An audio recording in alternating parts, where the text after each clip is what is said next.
қадағалаудың тиімді тетігі ретінде орындалып отырған бекітілген терминдерге мониторинг жүргізу жобасының терминдерді біріздендіру ісін оңтайландыру бойынша осы жерге жиналып отырмыз. Семинарымыздың кіріспе сөзін Қазақстан Республикасы Ғылым және жоғары білім министрлігі тіл саясаты комитеті төрағасының орынбасары Ғабит Мұхамеджанұлы Абзалбек мырзаға бергім келіп отыр. Ғабит мырза, саламатсыз ба? Сіз байланыстасыз.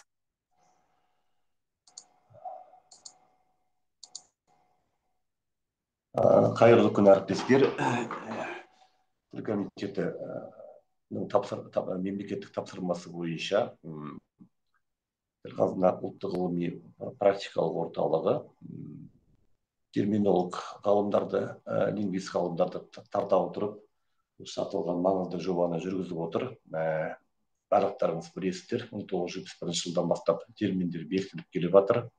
Әрине, оның белгілі сандары Мақпал ханым тараптан назарларыңызға жеткізілді. Негізінен екі бағытқа бөлінген.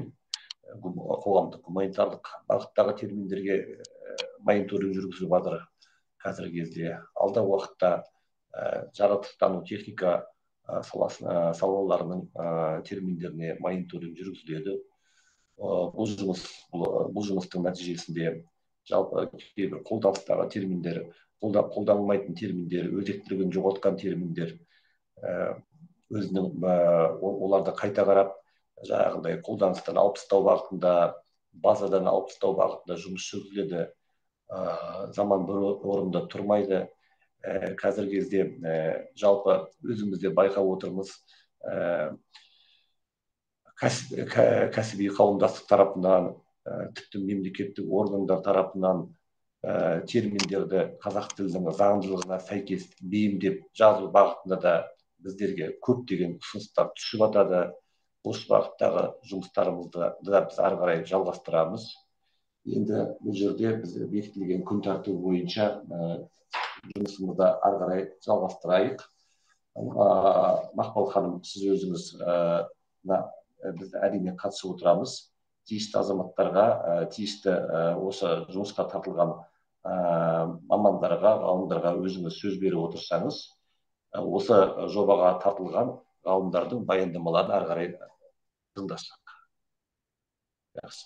Рахмет сізге, Ғабит Мұхамеджанұлы. Жалпы осы жұмысымыздың негізгі бағыттарының бірі терминология болып саналады. Осындай үлкен іске жұмылып отырған ғалымдарға тағы бір рахмет айта отырып, келесі сөз кезегін баяндама жасау үшін Әл-Фараби атындағы Қазақ ұлттық университеті түркітану және тіл теориясы кафедрасының доценті, филология ғылымдарының докторы, жұмыс тобының жетекшісі Қарлығаш Жамалбекқызы Айдарбекке сөз бергім келіп отыр. Сөз өзіңізде, Қарлығаш ханым. Саламатсыздар ма? Естіліп тұр ғой, Естіліп тұр, сөзіңіз, рахмет. Саламатсыздар ма, құрметті әріптестер? Біз биыл сол мониторинг жобасы бойынша жоспарға кірген жұмысымызды аяқтап отырмыз. Есеп түгел тапсырылды, қолдарыңызда тұр. Сондықтан Бақтыгүл апай, мен өтініш жасасам, демонстрация экранаға бірінші кестені қойсаңыздар.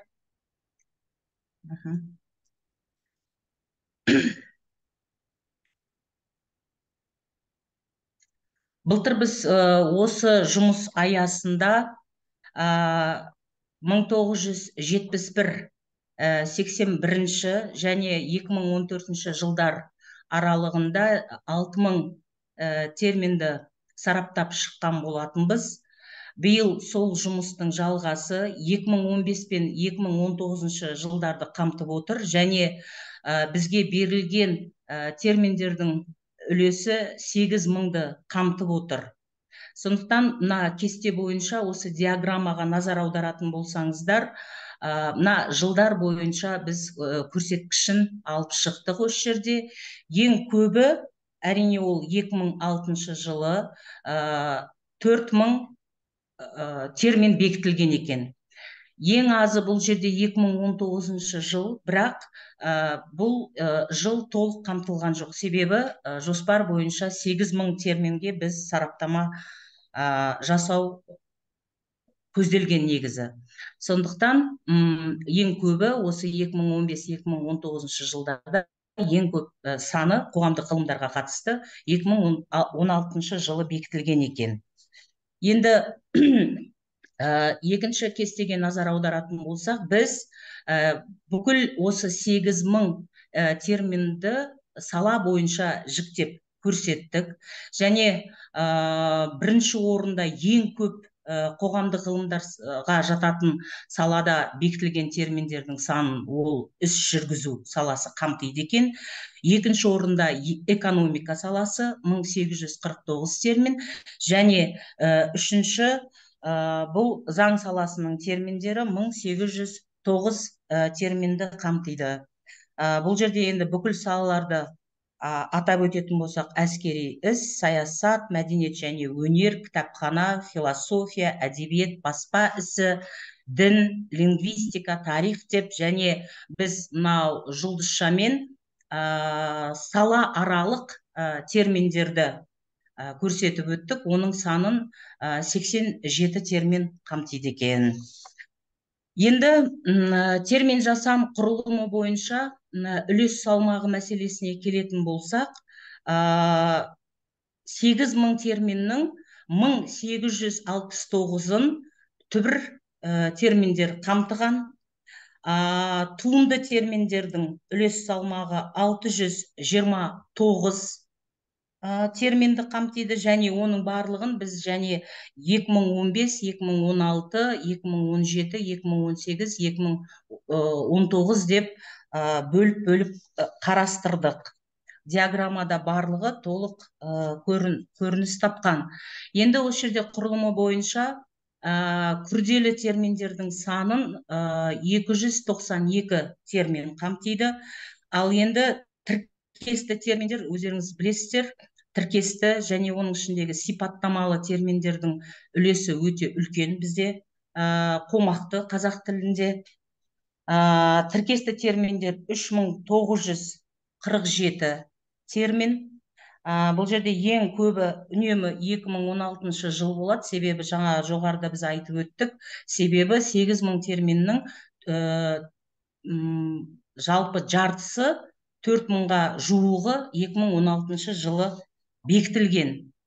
Енді сипаттамалы терминдердің үлесі де едәуір. Мына жерде 1265 терминді қамтып отыр. Енді бұны терминолог мамандар өте жақсы біледі, не үшін екені, себебі біз мына халықаралық терминдерді, өзге тілден енген терминдерді осы өз тілімізде баламасын жасауда бізде көп жағдайда сипаттамалы терминдер орын алатынын өздеріңіз білесіздер.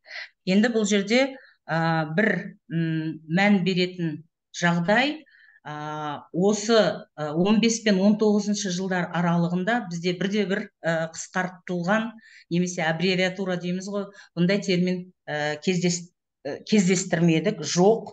2015-те де жоқ, 16-да да кездестірген жоқпыз, 17, 18, 19-да да.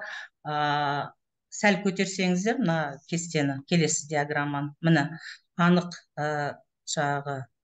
жағдайы осындай 0. Бұл бізді бір қуантатын жағдай, себебі бұл термин жасам үлгісі жалпы қазақ тілінің заңдылығына қайшы келеді. Сол себептен де бұндай қысқартуларды біз кездестірген жоқпыз. Енді терминдердің мониторинг бойынша шығу тегі жағдайына назар аударатын болсақ, онда былтырғы жылға қарағанда 71-81 және 2014 жылдар аралығында кірме терминдердің үлес саны өте жоғары болғанын біз былтыр атап өткенбіз. Биыл енді 8.000 терминнің дегенмен 1744-і кірме терминдерге жатады екен.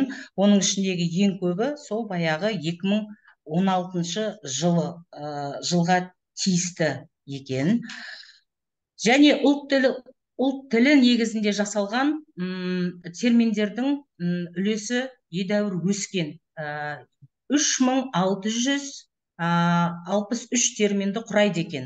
ұлт тілі негізінде жасалғандары. Енді осының ішіндегі біз басты назарды ұлт тіліне икемделіп алған терминдерге ерекше көңіл бөлдік, және оны атап көрсетіп отырмыз. 118 былтыр 6000 терминге ұлт тілі негізінде икемделгені, қазір мен қателеспесем, 20 шақты ғана болған. Биыл енді 120-ға дейін үлес салмағы терминдердің, икемделген терминдердің артып отыр. Бұл дегеніміз жаңағы терминдердің, өзге тілді терминдердің қазақ тілінің фономорфологиялық ерекшеліктеріне икемделген деген сөз. Яғни бұл тетік термин жасамның іске қосылды дегенді білдіреді. Енді сол гибрид ол енді өте көп. Былтырғыға қарағанда әрине 6000-ның бізде гибриді, енді оны пайызға шаққанда әрине гибридтің саны азайып тұр, бірақ егерде 8000 терминнің ішінде алып қарайтын болсақ, 2007 термин бұл да аз емес. Бірақ гибрид өте кең қолданыстағы терминдер, және олар бекітіліп жатқандығын білдіретін 2007 дегеніміз. Енді бұның ішінде біз жалғау жұрнағы ғана ұлттық деп 470 терминді алып отырмыз. Бұның да үлес салмағы артқан былтырғыға қарағанда. Енді бұл мониторинг жүргізу барысындағы ең қиын әрі күрделі мәселелердің бірі.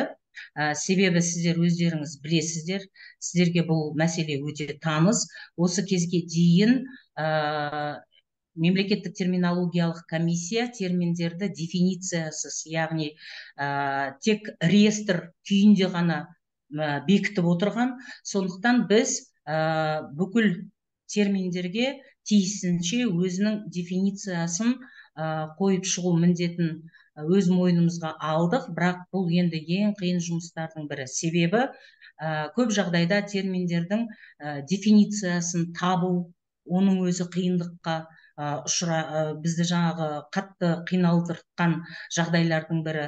Оны былтырда біз айтқанбыз, биылда да тура сондай жағдайлар кездесті бізде. Себебі ол бекіткен терминнің дефинициясы қазақ тілін былай қойғанның өзінде орыс тілінің сөздіктеріне де енбеген. Сондықтан біз оны көп жағдайда монографиялардан немесе ғылыми мақалалардан іздеп тауып, оның және қазақшаға аударып баламасын қоюға осындай жағдайларда болды, ұшырасты. Бірақ былтырғыға қарағанда едәуір әрине дефиницияны тауып қою, енді ол кішкене жеңілдеді деп те айтсақ та болады. Бірақ әрине енді көлемі артып тұр 2000-нан. Сондықтан бұл да бір ең қиын жұмыстардың біріне жатқызамыз біз дәл осы дефиницияны қою мәселесінде. Сондықтан біз жұмысты бітіргеннен кейін осы Шаяхметов атындағы тіл орталығы сарапшылары да, мамандары да өз тарапынан қайта қарап бізге жіберіп отырды. Себебі жұмыс енді қатесіз, қателіксіз, олқылықтарсыз болмайды. Сондықтан біз бұл жерде дәл осы 4-3-те 1 пунктісіне келетін болсақ, мониторингтің, біз енді Бақтықүл апай, әсіресе сізге көп рахмет айтамыз. Сіз біздің жұмысымызды жеңілдетіп, қателерімізді көрсетіп, біз түзету жұмыстарымен 1,5 айдай отырдық нақты осы дефиницияға қатысты. Енді мониторингтің тағы бір алға қойылған мақсаттардың бірі осы бекітілген терминдердің, яғни 8000 терминнің қаншасы терминологиялық сөздіктерде тіркелді немесе тіркелмеді деген мәселені біз қарап шықтық. Сонда 8000 терминнің, бекітілген терминнің 2740-ы осы түрлі салалық қоғамдық ғылымдарға қатысты терминологиялық сөздіктерде тіркелген екен. Және мониторингтің тағы бір ең маңызды талаптарының, шарттарының бірі осы мемтерминком комиссиясы тарапынан бекітілген, бірақ қолданыста жоқ терминдердің санын біз анықтадық.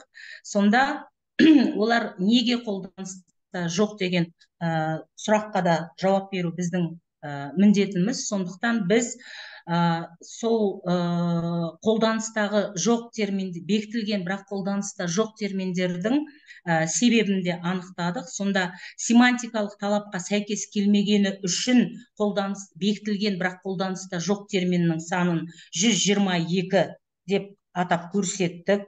Енді терминдерге қойылатын талаптардың бірі ол формалдық талап. Бұл сан жағынан 102 терминді қамтиды екен. Енді бұлардың қолданысқа енбеуінің себептері тек қана формалдық, прагматикалық, семантикалық деп жеке-жеке емес, кей жағдайда екі талапқа да сәйкес келмейтін терминдер бар. Мысалы, формалдық, прагматикалық талапқа сәйкес келмейтін 12 терминді анықтап көрсеттік. Семантикалық және формалдық деп 90 терминді атап көрсетіп отырмыз. Және 3 талапқа да сәйкес келмейтін терминдердің саны 4. Бұл 3 талапқа да сәйкес келмейді. Бірақ енді бұндай терминдердің саны өте аз, өздеріңіз байқап отырсыздар, 4 терминді ғана қамтиды екен. Жалпы биылғы жүргізілген 8000 қоғамдық ғылымдар саласына жататын терминдерге қатысты мониторинг жұмыстарының ең басты назар аударатын қорытындылары бұл біріншіден жаңа жоғарыда айтып өткеніміздей қысқартулардың жоқтығы біріншіден. Екіншіден, біздің байқағанымыз және атап көрсетіп те отырмыз, былтыр мысалы бекітілген термин және оның бірақ қолданыста жоғы едәуір көп болатын болса, биылғы мына 8000 терминнің ішінде мемтерминком бекітілген және қолданыста бар саны едәуір көп екенін біз байқадық. Бұл енді позитив және динамиканың дұрыс бағытта жұмыстың жүріп жатқанының себебі, салдары, көрінісі деп түсінеміз. Жалпы есеп қолдарыңызда бар, диаграммамен көрсетіп шықтық. Осындай жұмыстар атқарылды. Тыңдағандарыңызға рахмет. Сұрақтарыңыз болса, жауап беруге дайынбыз. Құрметті Қарлаш Жамалбекқызы, жүйелі баяндамаңыз үшін сізге үлкен рахмет айтамыз. Шынымен де өте үлкен жұмыс атқарылды. Осы тұста назарларыңызды аударсаңыздар, сұрақтарыңыз болса, бірден негізгі баяндамашыға қойсаңыздар болады.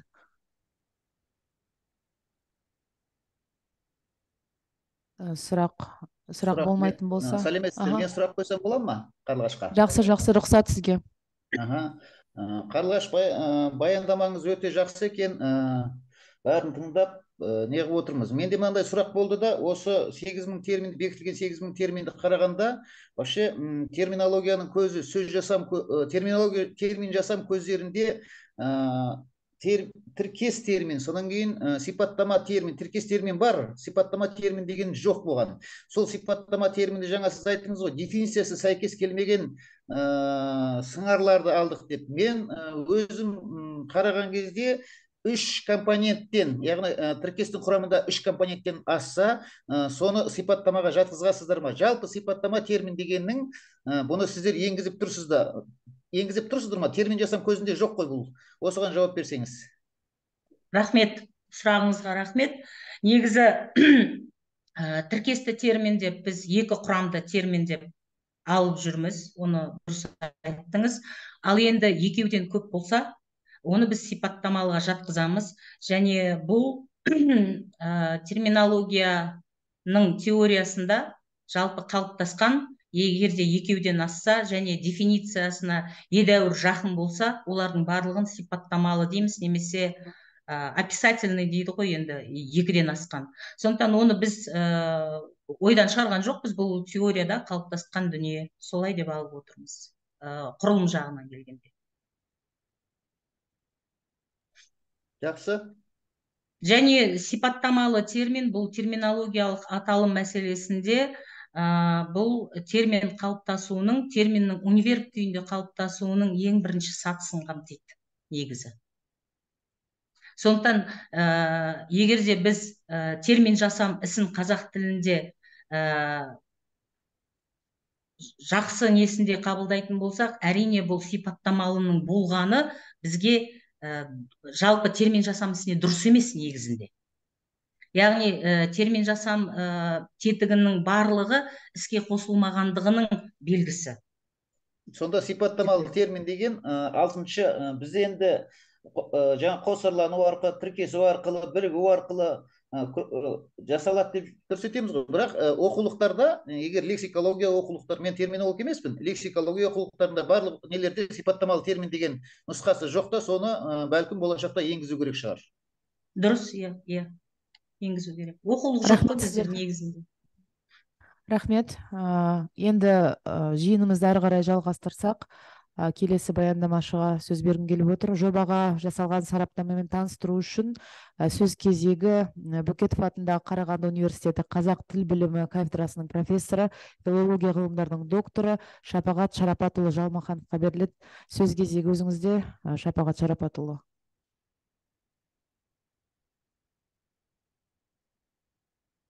Микрофон, ағай. Микрофоныңызды қоссаңыз. Иә, қайырлы күн, саламатсыздар ма? Әріптес қауым, модератор Мақпал ханым, қатысып отырған барлық әріптестер, қазақ терминологиясының жанашырлары, Қарлығаш Жамалбекқызын 20 жылдан кейін онлайн көргеніме де қуаныштымын. Рахмет. Саламатсыздар ма? Енді маған берілген міндет бекітілген терминдерге мониторинг жүргізу атты жоба бойынша орындалған жұмыстардың қорытынды есебіне пікір екен. Енді мен мынау бекітілген терминдерге мониторинг жүргізілген жұмысқа пікір білдіру десе мен түсінер едім. Ал бірақ ол кісілердің қорытынды есебіне пікір білдіру жағын онша түсінбей қалған жағдайым бар. Себебі ол жұмыс жасалды, ол жұмыс осылай талқыланып қабылданады. Жаңа комитет төрағасының орынбасары айтып кеткендей, кейінгі осы 2 жылда жұмыс істеп жатқан көрінеді. Міне сондықтан да келешекте қорытынды есепке пікір білдіру дегенді мен онша өзім қабылдай алмадым, мақұлдай алмадым. Егер осы орындалған жұмыстың өзімен танысуға мүмкіндік беріп пікір сұраса, онда мен түсінер едім. Дегенмен де мен осы тіл қазына республикалық орталығының қызметкерлеріне рахмет. Осы 1971-2014 жылдар аралығындағы сараптамамен де таныспын. Одан кейінгі мынау маған берілген 2015-19 жылдар аралығындағы ар жағында 40 жыл, бер жағында 5 жыл, 50 жылдық жарты ғасырлық терминологиялық қорды қазақ тілінің енді 2 жылда, 3 жылда мониторинг жасап өту деген ол бір ерлікке пара-пар. Үлкен қыруар жұмыс. Өйткені бұл жерде шолып баяндап санап қана өту емес, бұның барлығына әр сөзге тоқталу керек. Әр сөзге тоқталу керек. Сосын бір айтатын нәрсе, қоғамтану ғылымдарының барлығына әрбір саласы бойынша мүмкін жоба мониторинг жүргізуді ұйымдастыру керек. Мен енді бұл мониторинг жүргізген сараптамашылардың құрамын білмеймін, сондықтан мен жалпы пікір ретінде айтып жатырмын. Келесі бір айтатын нәрсе, мынау осы қорытынды есепке пікір білдіру үшін біз енді термин дегеніміз сөз ғой енді. Осы сөз туралы сөз айту керек болғаннан кейін ол жерге бізге тек қана сандарды ғана сөйлеткен есеп емес, сол есепте әрбір айтылған мысалға ең болмаса бір 2, 3, 4, 5 мысал келтіріп отырса деген ойға қалдым. Сонда ғана мына пікір білдіру үшін қорытынды есепке жақсы болар еді. Мынау енді 17 салаға бөлген жаңа Қарлығаш Жамалбекқызы айтып кетті. Бұлардың ішінде ең көп қолданылғандарын да атап өтті. Іс жүргізуге экономика, заң, философия. Бұлардың барлығы әрине қазақ мемлекеттігінің қазақ тілі мемлекеттік тілі болуына байланысты іс жүргізудің қоғамдық өмірімізде кең тарауына байланысты, кең қолданысқа ие болуына байланысты іс жүргізу терминдері. Міне осындай оның әлеуметтік, қоғамдық, тіпті саяси негізі бар. Бұл жаңағы іс жүргізу, экономика, заң терминдерінің қазақ тіліне аударма, аудару немесе оны бекіту мәселесінің белсенді бола бастауы міне осындай жағдайға байланысты. Ал философияда көбірек болуы 4-ші, 5-ші орында тұрған. Бұл енді кеңес заманының саясаты мен идеологиясынан, соның бұғауынан босағанның белгісі деп айтуға болады. Осындай ой қорытындыларын жасауға болады. Бұл жерде міне морфологиялық құрамы жағынан жаңа баяндамашы Қарлығаш Жамалбекқызы айтып кеткендей бірнешеге бөлінеді екен. Міне енді осы жерде мен бір айта кететін нәрсе, ескерту дейсіздер ма? Мына өзі біз тіл теориясында түбір сөз, туынды сөз, күрделі сөз дейміз. Күрделі сөз деген бір бөлік, одан кейін барып жаңағы тіркесті терминдер, сосын гибрид терминдер, жалғау жұрнағы ғана ұлттық терминдер деген осындай бір жіктеулерді, классификацияны байқадым. Осы жерде менің ойымша өзі жаңағы жалаң және күрделі болғаннан кейін, жалаңымыз туынды түбір болғаннан кейін, күрделінің ішінен бөліп әкетсе, осы нені сөз тіркесі арқылы жасалған терминдер деген сияқты. Мынау жалғау жұрнағы ғана ұлттық дегеннің орнына жалғау мен жұрнақты мағынасын беретін бір-ақ сөз бар. Қосымшасы деп неге айтпасқа, неге солай жазбасқа. Сосын тағы бір нәрсе мен келісе қоймайтыным гибрид деген сөз. Аралас десек, не мен ненің араласып тұрғаны ол онсыз да сол салада жұмыс істеп жүрген немесе дәл сол есепті оқып отырған адам онсыз да түсінеді. Қазақша аралас терминдер десек. Енді қазақ тілінің қазақша сөз бен басқа шетел сөзінің екеуінің қатар келуі ғой, енді тіркесіп бір термин жасауы ғой. Міне осындай менің бір ұсыныстарым бар және ескертулерім бар. Сосын тағы бір айта кететін нәрсе, мынау не есепте ма, жоқ әлде сол жұмыс барысында ма, жалпы есепте де кездесті. Мен енді Қарлығаш Жамалбекқызы ондай нелер жіберді деп ойламаймын, бірақ сол есепті жасаушылардың жіберген қателігі болу керек. Кейде біз термин туралы айтып отырып, терминнің тілімен сөйлемейтініміз бар, жазбайтынымыз бар. Осындай жағын ескерсе деймін келешекте. Ең бастысы қорытынды есепке пікір берген кезде тек қана сандарды ғана сөйлету емес, мысалдар келтіріп пікір білдіруші адамға түсінікті болу үшін осындай жағдай жасаса деген ойым бар. Жалпы енді бұл терминологияның да өзі басқа ғылымдарға қарағанда, лингвистиканың басқа салаларына қарағанда кейінірек, енді бір 30-40 жыл десек, бұл тақырып бойынша әрине зерттелген мәселелер көп. Бірақ дегенмен де осының алдында пікір білдірген кісілер бар екен. Әрбір ғылым саласы бойынша мамандар, қазақ тілін жақсы меңгерген мамандар не жасаса, сараптама жасаса, немесе мониторинг жасаса, сонда өте дұрыс болады деп ойлаймын. Келешектегі жұмыстарыңызға табыс тілеймін. Үлкен ұйымдастыру жұмыс жасалған, өте қыруар, көз майын тауысып, инемен құдық қазғандай етіп қарайтын 2 жылдың ішінде жұмыс жасалған.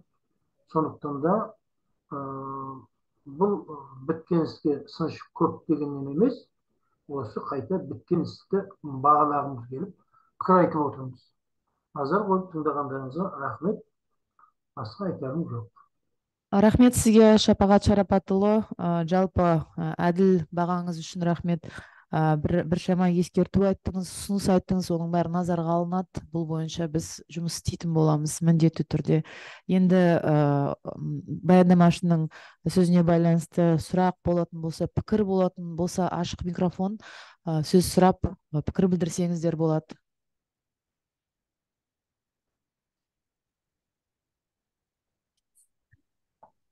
Құрметті Шапағат Шарапатұлы, пікіріңізге көп рахмет. Мұқият тыңдап отырмыз. Ескертпелеріңіз орынды. Ойластырып көрейік. Шын мәнінде де гибрид дегеніміз аралас. Сіз айтып отырғандай. Бірақ енді гибрид деп қалыптасып кеткеннен кейін, осылай алынып жүргеннен кейін бізде осылай алдық. Бірақ енді аралас деп айтқаннан бұл жерде біз ұтпасақ, ұтылмаймыз деген пікірдеміз. Ескереміз, және жалғау жұрнағы дегенді қосымша деп алған. Енді сіздің диссертацияңызды білеміз. Сіз осы саланың маманы болғандықтан, оны да қосымша деп алғанымыз дұрыс шығар. Келісеміз, және есептің метод тілін күшейту жағында ойланатын ескертпе екен. Сондықтан қабылдаймыз. Пікіріңізге көп рахмет. Рахмет сізге. Түсіністігіңізге. Рахмет сіздерге.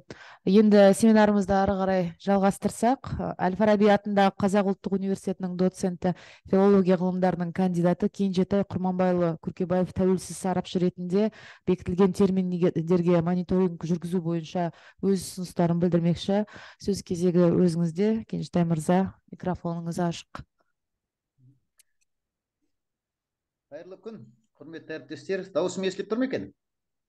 Дауысыңыз естіліп тұр. Рахмет. Жақсы. Енді мен Бақытгүл ханымнан өткенде сұраған едім, жұмыс тобы атқарды ма деп. Бұл жерде осы бекітілген 8000 терминді бізге ұсынып отырған 2015 пен 2019 арасында ұсынылды. Бұл жалпы жұмыстың жиынтығы немесе нәтижесі қорытындысы бойынша менің берер пікірім жоғары. Өте ауқымды жұмыс атқарылған бұл салада, яғни терминдердің жаңағы шығу, яғни этимологиясы дейміз ғой, этимологиясынан бастап салаларына байланысты бөлуі, немесе жаңағы айтып отқандай формалдық, прагматикалық, семантикалық байланысты бөлуі. Содан кейін ең басты жалпы терминнің өзінде қойылатыны концептуалдық тұжырым деген болады ғой. Концептуалдық терминнің концептуалдық ойы, ол дефинициясы деген белгілеме белгіледі. Сол дефинициясын тауып саралап көрсеткені мен үшін өте жақсы нәтиже болды деп ойлаймын. Бұл енді былайша айтқан кезде қазақ халқының осы ғылым тілін қалай қалыптастырамыз дегенде істеліп жатқан іргелі істердің бірі деп атап айтуға болады екен. Енді менің ұсынысым бойынша кейбір терминдерге кішкене осы қалай болады екен деген ашық микрофон ретінде ма ұсынғым келіп отыр. Мысалы бізде гимн деп бекітілген деп көрсетіпсіздер. Оны енді әнұран деп бізде халықтың жалпы халықтық лексикаға сіңген, қауым таныған, яғни былайша айтқан кезде еңбек деген кәріден еңкейген неге дейін білетін гимн сөзін неге қалдырдыңыздар? Оның әнұран деген тамаша баламасы құлаққа сіңіп, қауым танып, енді барлық жағынан сөз жасамдық қабілеті болсын, барлық жағынан сәйкес келетін термин еді. Осыны әнұранды гимн деп қалып тұрыпсыздар. Бұның қандай астары бар демек деген ойдамын. Одан кейін парк дегенде де дежурный парка деп бересіздер. Дежурный парка дегенде енді саябақ кезекшісі деп не қылдық? Паркты барлық кезде саябақ деп бекітіліп, ол өте сәтті жасалған термин, ұтымды жасалған термин ретінде көрсетуге болатын еді. Соны саябақ, жаңа саябақ кезекші, дежурный паркі деген сияқты нелер кездеседі екен. Содан кейін көлік жай, гаражды бересіздер, гараж деп қалдырыпсыздар бекітілген терминдердің несінде. Бірақ ол меніңше қазақтың өзі жай деген жаңағы сая жай, басқа да жайлармен байланысты өте термин жасаудағы өнімді көз. Оны неге көлік жай деп беруге болмас еді бекітілген. Оны мен Бақытгүл ханымға жібергенмін пікірде оның бәрі көрсетілген. Мен қазір пікір қолымда жоқ, тек сол мысалдар арқылы айтып отырмын. Немесе консилиум деген бар, врачтар, дәрігерлер кеңесі деген. Сол жерде де дефинициясы дәрігерлер консилиумды деп қалдырыпсыздар. Енді терминдік дефинициясына аса мән беріп отырған шығарсыздар. Бірақ дәрігерлер кеңесі деген барлық жерде осы консилиум деген дәрігерлер кеңесі деп, тіпті ақ халатты абзал жандардың өздері үнемі осы консилиумды қазақша дәрігерлер кеңесі деп жүр. Осы сияқты көптеген терминдерді айтуға болады. Жол парақ деген бар екен, лист путевая деген, оны енді екі вариант ретінде бергенсіздер. Жол парақ, содан кейін тағы екінші нұсқасы бар ғой дейін. Меніңше сол жол парақ дегенді қалдырған абзал сияқты. Өйткені бір термин жасасақ та, Байтұрсын тілімен айтқан кезде шетелдің сөздерін қазақтың шапанын киіп, қазақтың сөйлеу тіліне, жалпы халықтық лексикаға жақындату жалпы терминологтардың ол басты борышы шығар. Сондықтан бір терминді жасасақ, ол біздің ерлігіміз болып саналады. Енді шынын айту керек. Егер ақиқатын айтсақ, мына жасалған жұмыстың 80% деп айтуға болатын шығар. Терминологияда өздеріңіз білесіздер, калька тәсілі деген бар. Былайша айтқан кезде дефинициядан ауытқымау мақсатында сол калька тәсілі арқылы берілген, аударма күйінде берілген 80% деп айтуға болатын шығар. Жаңағыдай қазақша ұтымды дефинициясын ашатын нелер кішкене көп болса деген. Енді мен терминолог емеспін, лексикологпын, бірақ бізде әрбір қазақтың сөздік құрамына, қазақтың лексикасына бір сөз қосылса қуанамыз. Сондықтан осы термин жағдайында жаңағы айтып атқаным көлік жайды, жаңағы айтып атқаным саябақ паркін, жаңағы бекітіліп кеткен немесе халықтың құлағына сіңіп кеткен мүлдем қолданып жүрген әнұран сияқты сөздердің бәрі осының критерийін ашатын шығар. Одан кейінгі енді сіздерде тағы бір не, терминдердің варианттылығы дейміз.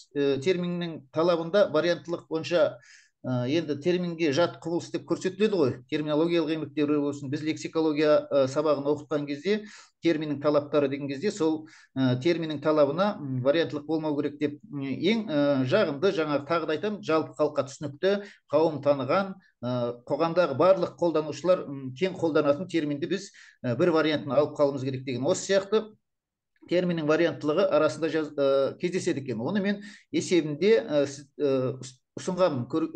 Терминнің варианттылықтарын қанша нұсқалары бар, соған да назар аударсаңыздар. Одан кейінгі айтатынымыз енді формальдық түрі деуге болатын шығар. Өздеріңізде жаңа көрсетіп жатсыздар ғой, терминдердің формальдық жағынан. Мысалы, адрес деген кәдімгі қазақтың сөзі ғой, соны мекенжай дегенді сіздер бергенсіздер, оны түбір термин деп беріпті. Меніңше күрделі термин сияқты, өйткені ол екі түбірден біріккен сөз. Мекен және жай деген. Осы сияқты азын-аулақ нелер бар, қателіктер бар ау деймін. Осыны қарарсыздар. Тағы басқа көптеген, енді жалпы жаңа басында айтып кеттім ғой, бұл ауқымды жұмыс. Біз сынамаймыз. Тек осы жұмысты жақсартуға өз үлесімізді қоссақ, сарапшы болғаннан кейін бірді екілі осындай көрген білген пікірлерімізді айтсақ деген ойдамыз. Жалпы жұмыс өте жақсы орындалған. 2 жылдың көлемінде осыншама терминге қоғамдық ғылымдар саласындағы мониторинг жасап, оның жан-жақты жаңа критерийлерін бәрін ашып көрсету үшін осынша жұмыс тобы жақсы жұмыс істегеніне алғыс айтқымыз келеді. Пікірлеріңіз болса дайынмын. Рахмет сізге, Кенжетай мырза. Жалпы есебіңіз қолымызда, жұмыс тобына табыс етіледі, жіті қарап, танысып шығады деген ойдамын. Сұрақтарыңыз болса, осы жерде пікір сөзіне шақырамын. Жұмыс тобын, тәуелсіз сарапшының пікіріне қатысты ойларыңыз болса. Кенжетай Құрманбайұлы, пікіріңізге рахмет. Әрине, сіздің айтып отырған пікіріңіздегі ескертпелер орынды деп есептейміз.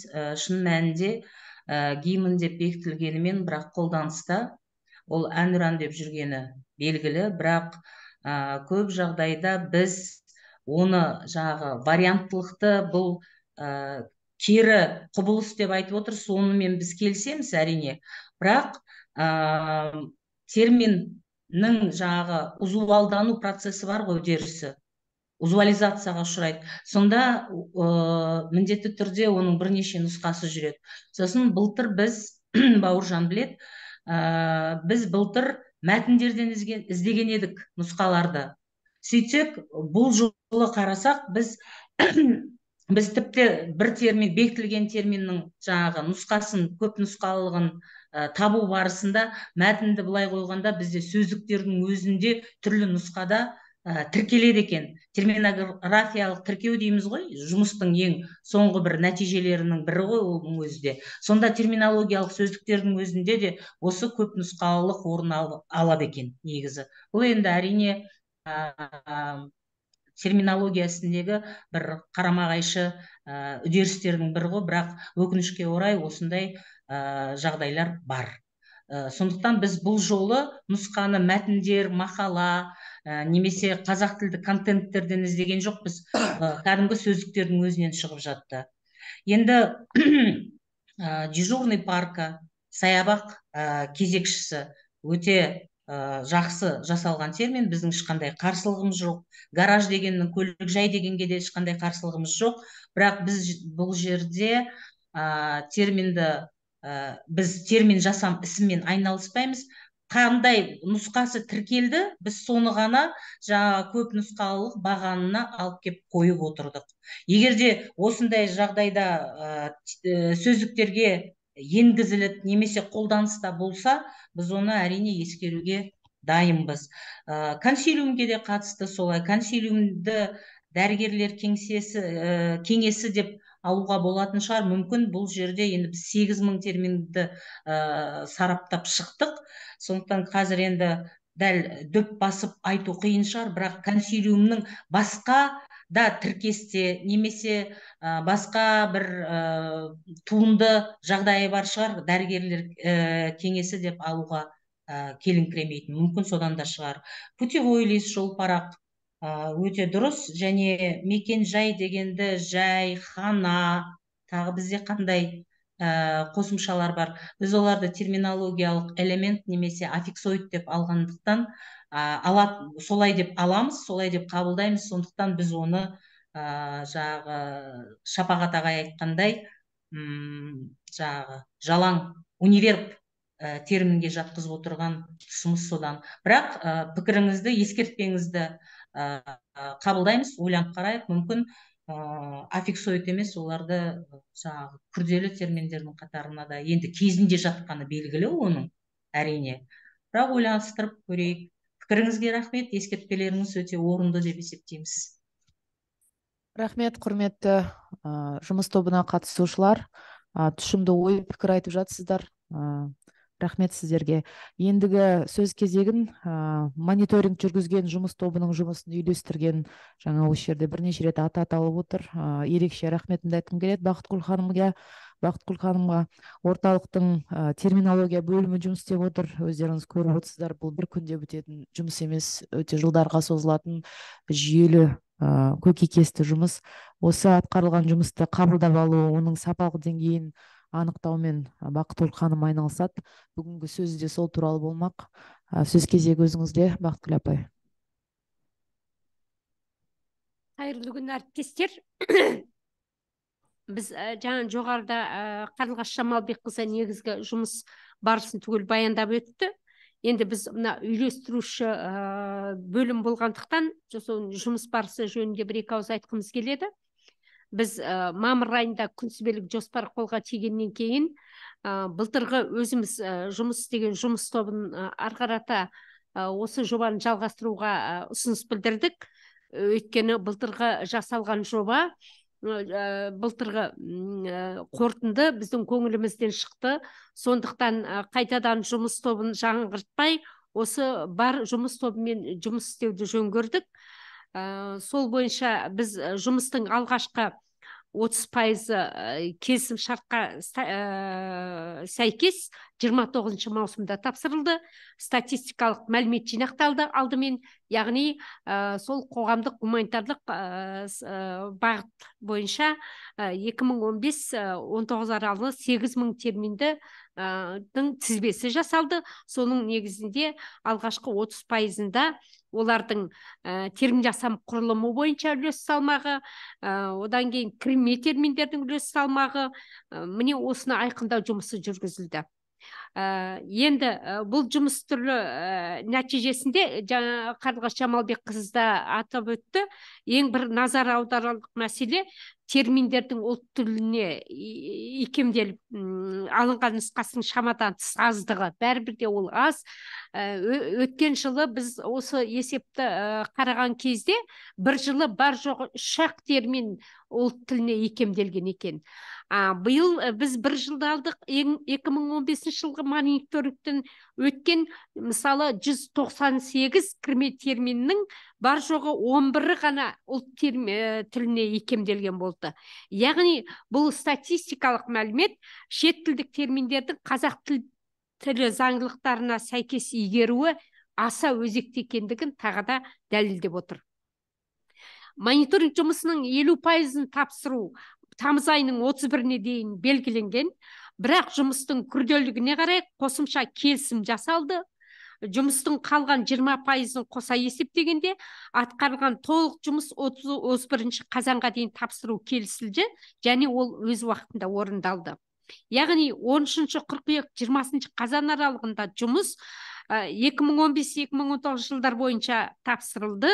Мониторингтен өтпеген терминдер тізбесі себептері көрсетіліп, жеке берілді. Жұмысты қабылдауда жоғарыда айтып өткендей, терминдердің дефинициясы мен этимологиясының дұрыстығына баса назар аударылды. Терминдердің дефинициясының дұрыс ашылуы, олардың қай салаға қатыстылығын көрсететін белгілердің дұрыс қойылуы, болашақта терминдердің электрондық базасын жасау, нормативтік терминологиялық сөздіктер түзу кезінде өте қажет. Міне осы жағынан алып қарағанда біздің бұл жұмыстың тағы бір пайдасы болашақтағы терминологиялық база жасаудың жаңа негізгі іргетасы қаланды десе де болады. Былтыр 6039 термин, биылғы 8000 терминнің өзі 14000 терминнің барлық дефинициясы мен этимологиясымен дайын тұр. Яғни болашақта терминологиялық база жасалатын болса, оны кейбір жерінде әрине әсіресе дефинициясына қатысты редакциялап, қырнап, жөндеп, жаңа батыл түрде базаға еркін кіргізуге болады. Бұл шынын айтқанда бұл жерде біз бір оқпен екі қоянды атып отырмыз. Біз сол үшін де бұл жұмыстың тигізер пайдасы зор екендігін көзіміз жетіп отыр. Осыған байланысты сондықтан да біз дефинициясы мен этимологиясының дұрыстығына назар аударуға тырыстық. Жаңа жоғарыда айтып өтті Қарлығаш Жамалбекқызы, сын ескертпелер кестемен беріліп, жаңағы ескерту жазылып, жұмыс тобына қайта жіберілді. Жұмыс тобы жұмыста қайта қарап, түзету редакциялар жұмысын жүргізді. Яғни екі арадағы кері байланыс жақсы жұмыс істеді деп толық сеніммен айта аламыз. Қазір толық қабылданған контент бағдарламалық жасақтамаға енгізілуде. Қазір Бауыржан ашып, сол тәуелсіз сарапшыларға, жұмыс тобының мүшелеріне бір көрсетіп жерсеңіз, 2015 жылғы жаңа кіргізілген бағдарламалық жасақтамаға енгізіліп отыр. Бұл жұмыс жаңағы толық шығармашылық есеп берілгенге дейін бұл жұмыс толық аяқталады да, есеппен бірге тиісті орындарға тапсырылатын болады. Енді қазір Бауыржан ашқанша ары қарата айта берейін. 22 жылы тәуелсіз сарапшылардың сын ескертпелерін біз назарға алдық. Сол кезде тәуелсіз сарапшылар тарапынан бекітілген терминдердің динамикалық қалпын талдау, нақтырақ айтқанда терминдердің жалпы қолданыс жиілігін, жұмсалымдық сипатын, қолданыстағы нұсқаларын анықтау арнайы лингвистикалық зерттеуді қажет етеді. Сондықтан оны осы мониторингтің негізгі басты жұмысы міндеті емес деген пікір айтылды. Біз оны дұрыс деп қабылдадық та, биыл ол қолданыс жиілігін анықтауды алып тастадық. Міне алдыларыңызда, міне биылғы 2015 жылдан бастап жаңағы жұмыстардың нәтижесі жасақтамаға енгізіліп отыр. Бұл әрине біраз уақыт талап ететін жұмыс. Сондықтан бұл жұмыс әлі жалғасын тауып, бір аптаның ішінде аяқталады да, ол сілтемесімен тиісті орындарға есеппен бірге тапсырылатын болады. Жалпы мониторингті әзірлеу, талдау, сараптау жұмыстары сапалы жүргізілген жаңа байқаған боларсыздар. Талдау нәтижелері іште жіктеліп, арнайы кестелерге, диаграммалар, сызбалар арқылы көрнекі түрде берілді. Енді қорыта айтқанда, осы бекітілген терминдерге мониторинг жүргізу жұмысы бізге нені көрсетеді дейтін болсақ, бұл республикалық терминология комиссия жұмысын жаңғырту қажеттігін көрсетіп отыр. Мысалы, 2016 жылдың бірінші отырысында қаралып бекітілген терминнің екінші отырыста тағы да бекітілуі шынымен ешсін көтермейді. Ол кезде жинақталған термин қор, мынадай электронды термин қордың болмауы, терминком кезет сайтының іске қосылмауы да себеп болған шығар. Дегенмен де 2019 жылдан беріде бір терминнің бірнеше нұсқада қайта бекітілуі, кірме терминдерге басымдық берілуі, дефиницияның айқын болмауы сияқты жаңа кемшіліктер тағы да орын алып отыр. Комиссия жұмысына лингвистикалық сараптамаға төлемақы төлеу барлық мәселенің шешімі емес. Лингвистикалық сараптама жасауға филологтармен қатар сала мамандарын тарту үшін комиссияның келер жылғы жұмыс жоспары аяқталатын жылдың желтоқсан айында дайырланып, қаңтар айында жыл бойы сараптама жасауға қатысатын сала мамандары анықталуы тиіс. Сонымен бірге, біз бұрында осы бөлім атынан ұсыныс бергенбіз. Негізгі республикалық терминологиялық комиссиямен бірге бір жыл ішінде жұмыс істейтін салалық көшпелі терминологиялық комиссия, яғни әр саланың мамандарынан құрылған комиссия бірге жұмыс жасаса деген ұсынысымыз болды. Оны комитетке де жеткізген едік. Осы мәселені әлі де қарастырса. Сонымен бірге терминком кезет сайтын жетілдіру барысында терминком отырысының материалдары басқа ұяшықтармен араласпай бөлек тұруы, әр жыл салынған материалдардың хронологиялық реттілікпен орналасуы терминдерді біріздендіруге айтарлықтай көмегі болар еді. Бұл жайында да біз қазір жұмыс жасап, ұсыныстар беріп жатырмыз. Яғни терминком кезет сайты қазір республикадағы аса қолданысқа ие сайт, бірақ бұл 2016 жылы іске қосылған. Одан бері қаншама жаңағы цифрлық технологияда өзгеріс болып жатыр. Ол кезде жазылған код пен қазіргі жазылып жатқан кодтың үлкен айырмашылықтары, жаңағы сапалық жағынан айырмашылықтары бар. Сондықтан осы терминком кезет сайтын жетілдіру арқылы да біз терминологияны біріздендіруге, мониторинг жұмысын жеңілдетуге үлкен жұмыс жасаған болар едік. Жоғарыда Қарлығаш Жамалбекқызы айтып өткендей, мониторинг қаржысы 2020 жылға дейінгі қоғамдық гуманитарлық бағыт терминдерін толық қамтуға мүмкіндік берген жоқ. 2019 жылға бар жоғы 245 термин алынды да, 20 жылға дейінгі қалған терминдер сараптаудан өтпей қалды, оны қаржы шеше алмады. Ал біз жаратылыстану бағыты мен гуманитарлық техникалық бағыт терминдерін мүлде қозғай алмай отырмыз. Енді келесі бір жылғы уақытта осы жаратылыстану мен техникалық бағыт терминдері бір 10.000 терминді бекітпесек, бұл жаңағы мониторинг жұмысының нәтижесі толық айқындалмайды. Сондықтан осы 10.000 терминді мониторингтен өткізуге орай қаржы мәселесі тағы да дұрыс оң шешім тапса дұрыс болар еді деген біздің ұсынысымыз бар.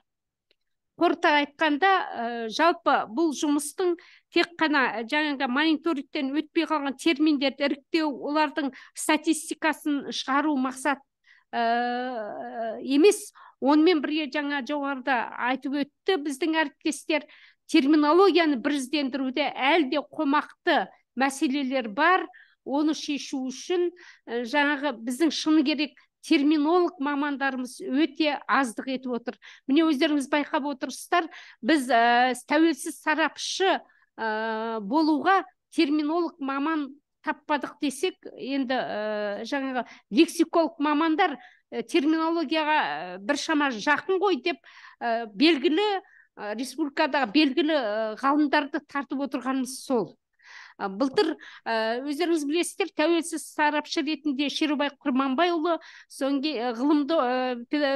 филология ғылым докторы, одан кейін Исақова ханымды тартқан едік. Енді оны биыл ол кісілерді қайтадан тағы да сараптама жасауға тарта берген, ол енді өзінің тың көзқарас жасауға басқа ғалымдарды тарттық. Енді оны неге лексиколог мамандарды тәуелсіз сарапшы ретінде жұмысқа алдыңыздар деген сияқты сұраққа байланысты алдын ала жауап беріп жатырмын. Тыңдағандарыңызға рахмет. Рахмет сізге, Бақытгүл ханым. Жалпы Бақытгүл ханым біздің осы терминология бөлімінің басым бағыттары, көкейкесті мәселелері туралы айтып өтті. Оның барлығы біздің орталықтың назарында және осы жерде комитет басшылығы отыр, сол кісілердің назарында. Енді осы жерде бізге Бақытгүл ханым жақсы бір ұсыныс берді. Қазір біз оны ары қарай тиісті орындарға жеткізу бойынша жұмыс істеп жатырмыз. Ол терминолог мамандарды даярлау мәселесін жүйелеу, яғни жоғары оқу орындарда осындай мамандарды даярлауға назар аудару секілді ұсыныстарын берді. Сондықтан бұл бойынша біз жұмыс істейтін боламыз. Және де тағы да айта кететін нәрсе, жалпы біздің еліміздегі терминология саласының цифрландырылған үлкен порталы бар, платформасы бар, білесіздер, сол арқылы жұмыс істеп отырсыздар, Termin.com.kz. Бұл порталды жетілдіру, оны қазіргі заманға лайықты кейіпке енгізу, ол сізбен біздің алдымызда тұрған үлкен бір сын сәттердің бірі деп есептеймін өзім. Сондықтан да біз өзіміз мына орталықтың үнемделген қаражатының есебінен биыл келесі жылдың наурыз айына дейін осы порталды түбегейлі жаңартуды қолға алып отырмыз. Соны да сіздерге ақпарат ретінде айтып қойғым келіп отыр. Себебі сіздердің осыншама күрделі, жүйелі, іргелі жұмыстарыңыздың болашаққа баратын көпірі дейді ғой, сақталатын үлкен базасы, қоры сол болмақ. Соны да реттеп алу, ол біздің алдымызда тұрған үлкен мақсаттардың бірі. Рахмет сізге, Бақытгүл ханым, жақсы ұсыныстарыңыз үшін, сындарыңыз үшін. Енді бізде жарыс сөздің кезегі. Егер тағы да осы негізгі бөлімнен тыс айтатын ұсыныстарыңыз, пікірлеріңіз болса, тыңдап хаттамаға енгізуге дайынбыз. Сондықтан сіздерден пікір күтеміз. Саламатсыздар ма? Бір-екі ауыз сөз айтсам болар ма екен? Саламатсыз ба, рұқсат? Есімім Бауыржан Жонкешев Сейсенбекұлы. Осы жұмыс тобының құрамында болдым. 2 жыл болды жұмыс жасап жатқанымызға. Өзіңізбен алғашқы рет жиындарда бас қосып жатырмыз. Танысқаныма қуаныштымын дегім келеді. Өйткені біз бірнеше жыл осы Шаяхметов институтымен орталығымен, институт қайналатын шығарсыздар, Құдай берсе, орталығымен жұмыс жасап жатырмыз. Бақытгүл апайды жақсы танимыз. Енді ең алдымен пікір білдіруші ғалымдарымызға үлкен алғысымызды айтамыз. Және де біздің осы сараптама жұмысын бағалап, оның күрделі, ауыр екенін жақсы атап көрсетіп жатыр. Шынымен де бұл оңай жұмыс емес екенін. Былтыр 6000 термин әрине алып шығуға оңай болды. Биыл қайта сіздерге хат жазып, ұсыныс айтып, уақытын өзгертіп жатқанымыздың себебі шынымен де ауырлау болды. Сонымен бірге тағы да бір айта кететінім, бұл ары қарай барған сайын ауырлай береді. Себебі бұл қоғамдық ғылымдар болғаннан кейін бізге жеңілдеу тиіп жатыр. Ертең жаратылыстану мен техника ғылымдары болғаннан кейін жұмыстың ауқымы күрделене түседі. Енді сарапшылардың пікірі, Шапағат ағаның пікірі, жаңа гибрид термин айтып жатыр. Негізінен бізде аралас дегенде вариант бар. Одан бұрын шынымен де ескермеген екенбіз, будан деген сөз. Осы терминнің баламасы ретінде қазақша ол қалыптасу үстінде, соны ескермеген екенбіз, оны жақсы байқадыңыз. Енді қалған ұсыныстарды Қарлығаш Жамалбекқызы айтты, қолдады, қабылдап алдық. Бұл жағына уақыттың тығыздығына байланысты тоқталмай қояйық. Енді анау мекен-жайға байланысты Кенжетай мырза, ол кейбір терминдер екі вариантта бекітіледі. Біріншісі, мысалға, мекен-жай адрес, сосын өтір мекен-жай деп бекітілген болу керек. Біз ол жерде негізінен бірінші сөзді, енді терминологиялық сөздікте тіркелу заңдылығына қатысты біз бірінші сөзге ғана назар аударамыз. Одан кейінгі жағы жай дегендердің аффиксоидтық нелері бар, жүктері бар енді. Бірақ әлде өздеріңіздің пікірлеріңізді сараптап қарап жұмыс жасауға дайынбыз. Сосын Бақытгүл апайға, апай деп айтамыз енді, біз көптен жұмыс жасап жүргеннен кейін, үлкен рахмет. Осы жұмыстың бәрін басынан аяғына дейін талмай отырып, әріптік қатесіне дейін, енді үлкен жұмыс болғаннан кейін кейде кетіп қалатын жерлері болады. Дефинициясынан бастап әріптік қатесіне дейін қарап бізге ескертпе жасаған Бақытгүл апай жұмыстың сапасының кішкене болса да ілгері жылжуға үлкен еңбек етті. Енді жалғыз Бақытгүл апай болмау керек, үлкен осы бөлімнің, басқарманың топтарына алғысымызды айтқымыз келеді. Енді бұл жұмыс мониторинг жасау, бекіту, мониторинг жасау дегендер енді ары қарайғы ұсыныс айтқым келеді. Жалпы терминологиялық жұмыстарға қатысты кезінде қозғап едік. Нұр Отанның жиналысында осы терминологияға байланысты сол кезде көрсеткеніміз осы терминологиялық институт құру болатын. Ол кезде депутаттарда Асанғазы апайымыз болған, ол кісі осыны қолдап, бюджетін жасатып, бірақ мынау кризистік жағдайға, дағдарыстық жағдайға байланысты бұл жұмыс тоқтап қалған еді. Жалпы бізде қазір сырттан енген терминдер ешқандай сұрыптаусыз қоғамға еніп кетіп жатыр. Ол енгеннен кейін ары қарай игеріп кетуі қиын. Өйткені ол біздің санамызға орнығып алады. Біз өзіміздің санамызбен сосын күресе алмаймыз. Осыны бір сырттан енген терминді сұрыптайтын жалпы бізге осы терминологиялық орталықтан да кең үлкен сала мамандары, лингвистерден тұратын бір институт болса. Қазір енді байқаймыз, жағдайымыз жақсы, экономикалық жағдайымыз, осыны ұсыныс айтса мүмкін қолдарма деген ойымыз бар. Енді терминолог мамандар тапшы екені белгілі, үлкен ағаларымыз бар еді. Ол кісілер жастары келіп жұмыс жасауға кішкене шаршаңқырап жатқанда жайы бар. Осыған байланысты біз оқу саласында жүргеннен кейін осы жылы мынау Сәтбаев атындағы университетте осы мәселені көтердік. Жалпы бізде орыс тілін, қазақ балалар тобына орыс тілін оқытады.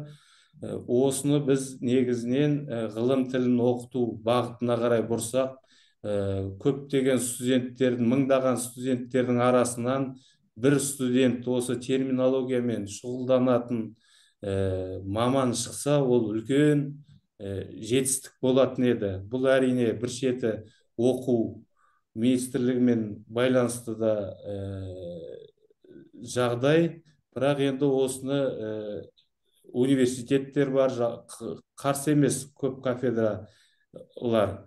Осыны өздеріңізбен бірігіп бір үлкен мәселе ретінде көтеріп шығарса деген ойымыз бар. Осындай екі ұсыныс айтқым келеді. Сіздерге рахмет. Көп.Ыңыз үшін рахмет. Пікірлеріңіздің бәрін түртіп алдық, өзімізге тиісті мекемелерге жеткізуге тырысамыз. Өзіміздің атымыздан ақпараттық негіздеме жасап, хаттарды жібереміз деп сөз береміз. Тағы да пікірлер болса, тыңдауға дайынбыз.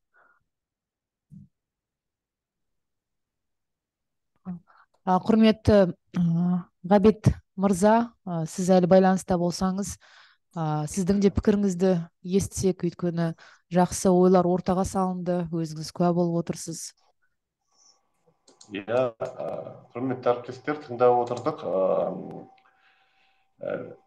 Бұл жобаны іске асырушы ғалымдар тарапынан ауқымды жұмыс жүргізілген, яғни кез келген енді ғылыми жұмыс, бұндай құжатпен жұмыс істеудің оңай емес екендігін, көп уақытты, қажырлықты талап ететіндігін білеміз. Жақсы ойлар айтылды. Сондықтан енді ары қарай да айтып кеткеніміздей, бұл жұмыс өзінің жалғасын табады. Сонымен қатар терминология комиссиясының 4-ші отырысында күн тәртібінің жобасында соны терминология комиссиясының мүшелеріне таныстыру түрінде енгізіп отырған өзіміздің жоспарымыз бар. Оны министрліктің саяси басшылығымен келіскенбіз.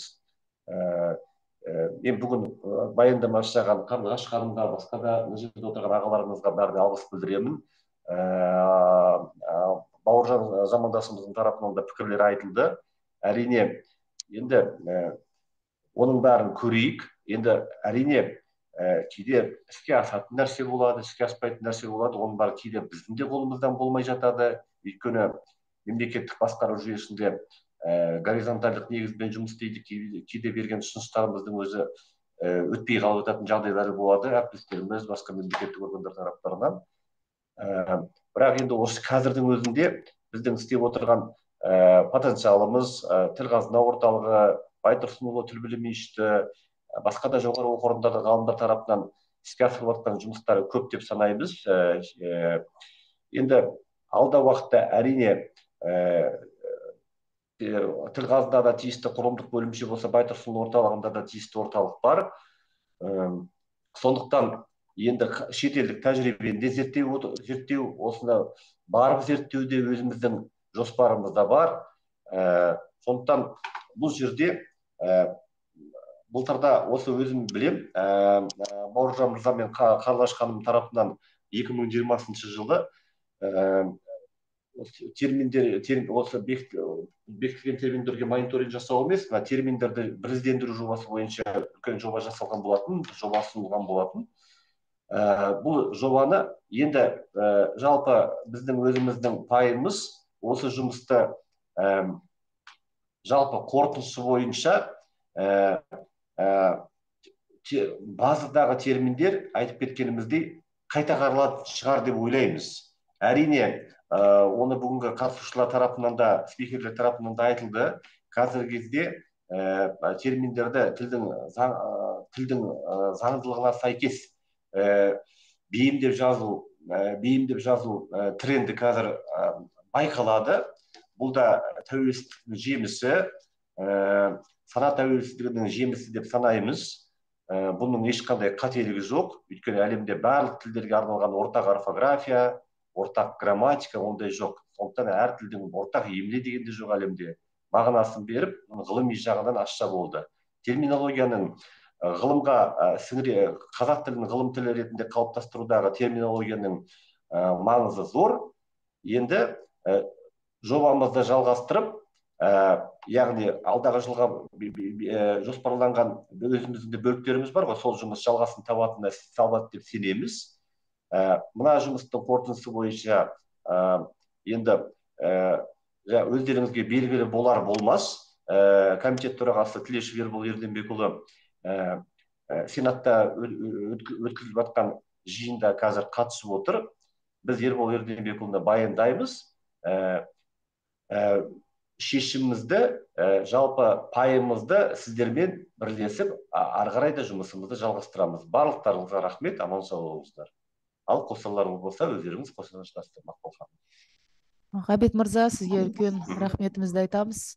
Жалпы бүгін жақсы ойлар ортаға салынған келелі бір жиын болды деп санаймыз. Биылғы жылымызды жүйелеп алдық, қорытып алдық. Енді келесі жылға мақсаттарымыз, мүдделеріміз айқын секілді. Комитет тарапынан қолдау бар, жұмыстар жалғасатын болады. Сіздердің барлықтарыңызға рахмет айта отырып, өздеріңіздің рұқсаттарыңызбен бүгінгі жиынымызды аяқтайық. Бір өзімізге шақталған уақытқа өте сүйіп, өте мағыналы басқосу өткіздік деп санаймын. Барлықтарыңызға рахмет, еңбектеріңізге табыс тілейміз. Рахмет сіздерге. Сау болыңыздар. Рахмет, Рахмет. Сау болыңыздар.